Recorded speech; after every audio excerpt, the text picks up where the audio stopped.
ഒരുവന്റെ നയനങ്ങൾ നിമീലിതമാകുന്നത്, അതായത് ഒരാൾ ഉറങ്ങുമ്പോൾ കണ്ണുകൾ അടക്കില്ലേ, അത് നീലാംബരി രാഗത്തിലാണെന്നാണ് പറയുന്നത്. ഒരാൾ ഉറങ്ങുക, സുഷുപ്തിയിലേക്ക് ആണ്ടുപോവുക എന്ന അവസ്ഥയിലേക്ക് എത്തുന്നത്. അതുകൊണ്ടാണ് ഉറക്ക പാട്ടുകൾ നീലാംബരി രാഗത്തില് സൃഷ്ടിക്കപ്പെട്ടിട്ടുള്ളത്. കിലുകിൽ പമ്പരം തിരിയും മാനസം അറിയാതമ്പിളി മയങ്ങോ വാവാവോ. ഇതാണ് നീലാംബരി രാഗം. മഴ പെയ്യുന്നത് ശ്രീരാഗം എന്ന രാഗത്തിലാണ്. എന്തരോ മഹാനുഭാവലു എന്ന കീർത്തനം നിങ്ങൾ കേട്ടിട്ടില്ലേ? ആ രാഗമാണ് ശ്രീരാഗം. ആ ശ്രീരാഗത്തിന്റെ താളത്തിലാണ്, ആ ശ്രീരാഗത്തിന്റെ ഈണത്തിലാണ് മഴ പെയ്യുന്നതെന്നാണ് പറയുന്നത്. അപ്പോ ഈ പ്രപഞ്ചത്തിന്റെ ഓരോ ഉൽപ്പത്തിയും ഓരോ ചലനവും മനുഷ്യന്റെ കർണങ്ങൾക്ക് കേൾക്കാവുന്നതും കേൾക്കാൻ പറ്റാത്ത തരത്തിലുമുള്ള ശബ്ദങ്ങൾ കൊണ്ട് മുഖരിതമാണ്.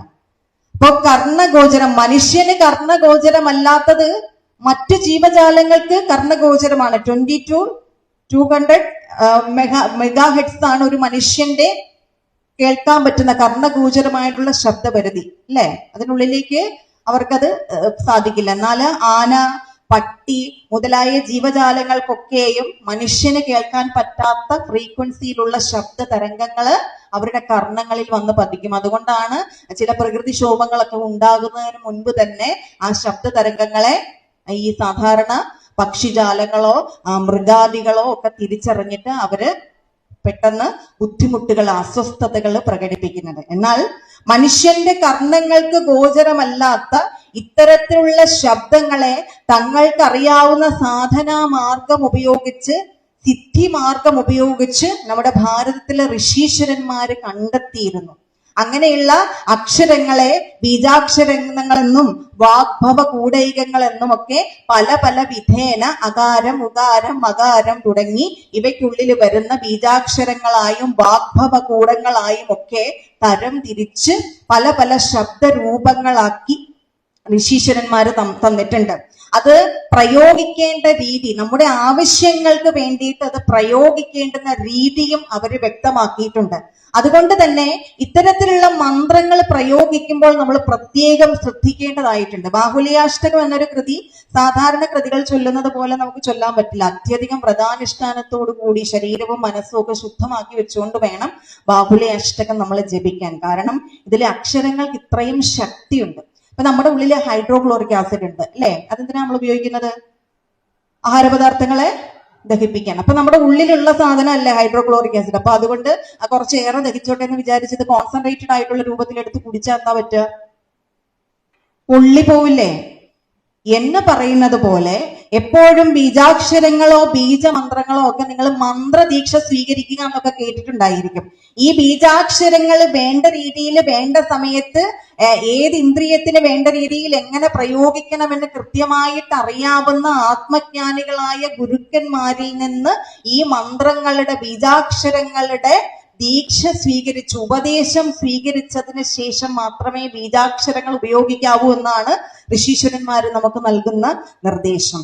എന്നാൽ ഇതില് ശ്രീനാരായണ ഗുരുസ്വാമി തൃപ്പാദങ്ങള് ശരീരത്തിന് ബുദ്ധിമുട്ടുകളൊന്നും ഉണ്ടാകാത്ത തരത്തില് ഇതിനെ പ്രത്യേകമായി ക്രോഡീകരിച്ചാണ് നമ്മുടെ മുന്നിലേക്ക് ഒരു ബീജാക്ഷര മഹാപ്രവാഹം കൊണ്ട് തീർത്ത ഒരു അത്ഭുത സ്തോത്രം രചിച്ചു തന്നിട്ടുള്ളത്. ഈ സ്തോത്രം കാണാതെ പഠിക്കാൻ ഒരു ടെക്നിക്ക് കൂടി മഹാഗുരു ഇതിൽ ഉൾപ്പെടുത്തിയിട്ടുണ്ട്. എന്താണത്? ഇതില് ആദ്യത്തെ ഓരോ ശ്ലോകത്തിലെയും ആദ്യത്തെ അക്ഷരങ്ങൾ ചേർത്ത് വെച്ചാല് എങ്ങനെ വരും?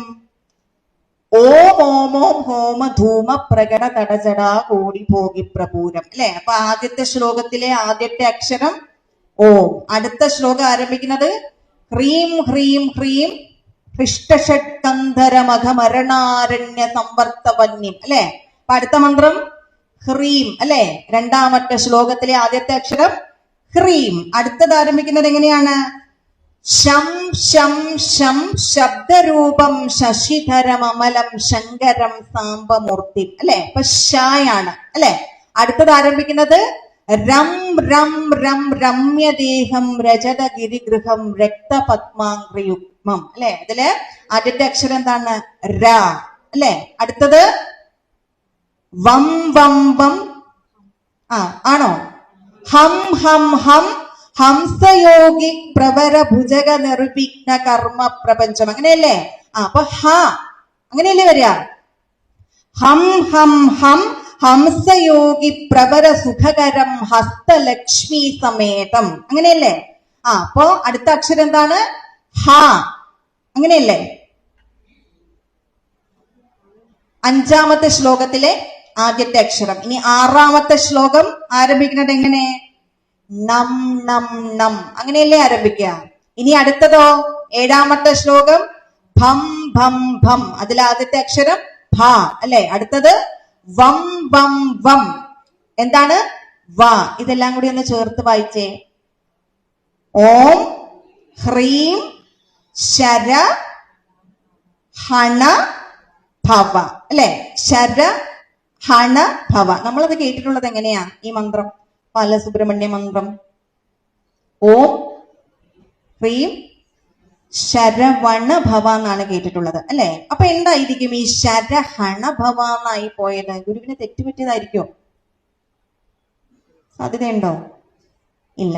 അതെന്തായിരിക്കും? അപ്പൊ ഞാനും ഈ ഒരു ചോദ്യം അന്വേഷിച്ച് കുറെ പരിധി നടന്നു. എന്തായിരിക്കാം ഭഗവാൻ ഇവിടെ ഈ ശരഹണ ഭവ എന്ന് ചേർത്തിരിക്കുന്നത്? അപ്പൊ ഗുരു കൃതികളുടെ വ്യാഖ്യാന പുസ്തകങ്ങളൊക്കെ എടുത്ത് പരിശോധിച്ചു നോക്കി. അപ്പൊ അതില് രണ്ട് വ്യാഖ്യാനങ്ങളിൽ പ്രത്യേകിച്ച് പ്രധാനപ്പെട്ട രണ്ട് വ്യാഖ്യാനങ്ങളിൽ പ്രത്യേകിച്ച് അതിന് കാരണമൊന്നും പറഞ്ഞിട്ടില്ല. എന്നാൽ ഒരു വ്യാഖ്യാനത്തില് ഒരിടത്ത് ഈ വം വം വം വാഹിനീശം വാ എന്ന പദം ആവർത്തിച്ചിട്ടുള്ളത് കൊണ്ട് വീണ്ടും ആവർത്തന വിരസത ഒഴിവാക്കാൻ വേണ്ടിയിട്ട് ഗുരു വെറുതെ ഹാ പ്രയോഗിച്ചതായിരിക്കും എന്നൊരു ഉത്തരമാണ് കിട്ടിയത്. അതും അത്ര തൃപ്തികരമായിരുന്നില്ല. പിന്നീട് ഈ അന്വേഷണം തുടരെ മുന്നോട്ട് പോയപ്പോ ശ്രീനാരായണ ഗുരുവും സുബ്രഹ്മണ്യനുമായിട്ടുള്ള ബന്ധത്തെ കുറിച്ചൊക്കെ പഠിച്ചു. അങ്ങനെ പഠിച്ചു ചെന്നപ്പോ ഗുരുവിന് ഈ തമിഴ് ഭാഷയുമായിട്ട് ഒരു അടങ്ങാത്ത ബന്ധമുണ്ട് എന്ന്, ഒരു വല്ലാത്ത ബന്ധമുണ്ട് എന്ന് അറിയാനായിട്ട് സാധിച്ചു. അതായത് സുബ്രഹ്മണ്യ കീർത്തനങ്ങളിൽ പലയിടത്തും മലയാള സ്തോത്രങ്ങളിൽ പോലും ഈ തമിഴ് ഭാഷ കടന്നു വരുന്നത് കാണാനിടയായി. ശ്രീനാരായണ ഗുരുവിന്റെ തമിഴ് സ്തോത്രങ്ങളെ കുറിച്ച് പഠിച്ചു. തേവാര പടികങ്ങൾ, ഒരു തമിഴ് ശ്ലോകം തുടങ്ങിയ തമിഴ് സ്തോത്രങ്ങളെ കുറിച്ച് പഠിച്ചു. അപ്പോ മനസ്സിലായി ശ്രീനാരായണ ഗുരുസ്വാമി തൃപ്പാദങ്ങള് തമിഴ്നാട്ടിൽ കുറെയേറെ സഞ്ചരിച്ചിട്ടുണ്ട്. അവിടുത്തെ തമിഴ് സിദ്ധന്മാരുടെ പാടലുകൾ മഹാഗുരു വശഗതമാക്കിയിട്ടുണ്ട്. അതിന്റെ പ്രധാനപ്പെട്ട ഒരു കാരണം എന്ന് പറയുന്നത് ഈ ആധ്യാത്മിക ശാസ്ത്രത്തിന്റെ അടിത്തറ എന്ന് നമ്മൾ വിശേഷിപ്പിക്കുന്നത് വേദങ്ങളും ഉപനിഷത്തുകളുമാണ് അല്ലെ. ഇവ ഏത് ഭാഷയിലാണ് രചിക്കപ്പെട്ടത്? സംസ്കൃത ഭാഷയിലാണ്. എന്നാൽ ഈ സംസ്കൃത ഭാഷയേക്കാൾ പഴക്കം ചെന്ന ഭാഷയാണ് തമിഴ് ഭാഷ. അപ്പൊ ഈ വേദങ്ങളിലും ഉപനിഷത്തുകളിലും ഉള്ളതിനേക്കാൾ ഉപരിയായുള്ള കാര്യങ്ങൾ തമിഴ്നാട്ടിലെ തമിഴ് സിദ്ധന്മാരുടെ പാടലുകളിലെ ശൈവ സ്തോത്രങ്ങൾക്കുള്ളില് ഒക്കെ ഉൾപ്പെട്ടിട്ടുണ്ട് എന്ന് മഹാഗുരുവിന് മനസ്സിലായത് കൊണ്ടായിരിക്കണം മഹാഗുരുവിന് ഈ തമിഴ് സിദ്ധന്മാരോടും തമിഴ്നാടിനോടും പ്രത്യേകിച്ച് പളനിയോടും ഒക്കെ ഒരു പ്രത്യേക ബന്ധം ഉണ്ടായത്. മഹാഗുരു അനുകമ്പാ ദശകം എന്ന കൃതിയിൽ അനുകമ്പാ മൂർത്തികളായി ചിത്രീകരിച്ച് കാണിച്ചിട്ടുള്ള അപ്പര്, തിരിജ്ഞാന സംബന്ധര്, സുന്ദരമൂർത്തി നായനാര്, ഇവരെ കുറിച്ചൊക്കെ നിങ്ങൾ കേട്ടിട്ടുണ്ട് അല്ലെ. ഇവരെല്ലാം തമിഴ് സിദ്ധന്മാരാണ്. ഇവരുടെ പാടലുകൾ അഥവാ ഇവരുടെ ശിവസ്തോത്രങ്ങളാണ് തേവാരങ്ങൾ എന്ന പേരിൽ അറിയപ്പെടുന്നത്. ആ തേവാരങ്ങളുടെ മോഡലിലാണ് തൃപ്പാദങ്ങൾ തേവാര പതികങ്ങൾ എന്ന കൃതി നമുക്ക് സംഭാവന ചെയ്തത് എന്ന് മനസ്സിലാകുന്നു. തന്നെയുമല്ല പഴനിയിലെ സുബ്രഹ്മണ്യനുമായിട്ട് തൃപ്പാദങ്ങൾക്ക് വല്ലാത്തൊരു ബന്ധം ഉണ്ടായിരുന്നു. ഭഗവാന്റെ പളനി സന്ദർശനത്തെ കുറിച്ച് പഠിക്കുമ്പോൾ പലതവണ ഭഗവാൻ പഴനിയിൽ പോയിട്ടുണ്ട് എന്നറിയാൻ സാധിക്കുന്നു. ഈ പളനിയിലെ സുബ്രഹ്മണ്യനെ സ്തുതിച്ചുകൊണ്ട് തന്റെ രുച മാറാൻ വേണ്ടി, രോഗം മാറാൻ വേണ്ടി ഭഗവാൻ രചിച്ച കൃതിയാണ് ഏത്? വിശാഖ ഷഷ്ടി. ഇത്യുൽകൃഷ്ട വിശാഖ ഷഷ്ടി സമഭിഖ്യാതം മഹദ്വർണ്ണനീയം അസ്ത്വത്യുൽക്കടമോദമെന്റെ രുചശാന്തിക്കായി രചിച്ചേനകം അത്യന്തം ദൃഢഭക്തിപൂർവമിതു പാഠം ചെയ്വവർക്കും വദ പ്രത്യൂഹാദി കൊടുത്തു സൗഖ്യമധികം നൽകും ശിവൻ ഷൺമുഖൻ. ഇത്രയും ഉത്കൃഷ്ടമായ വിശാഖ ഷഷ്ടി മഹത് വർണ്ണനീയമാണ്.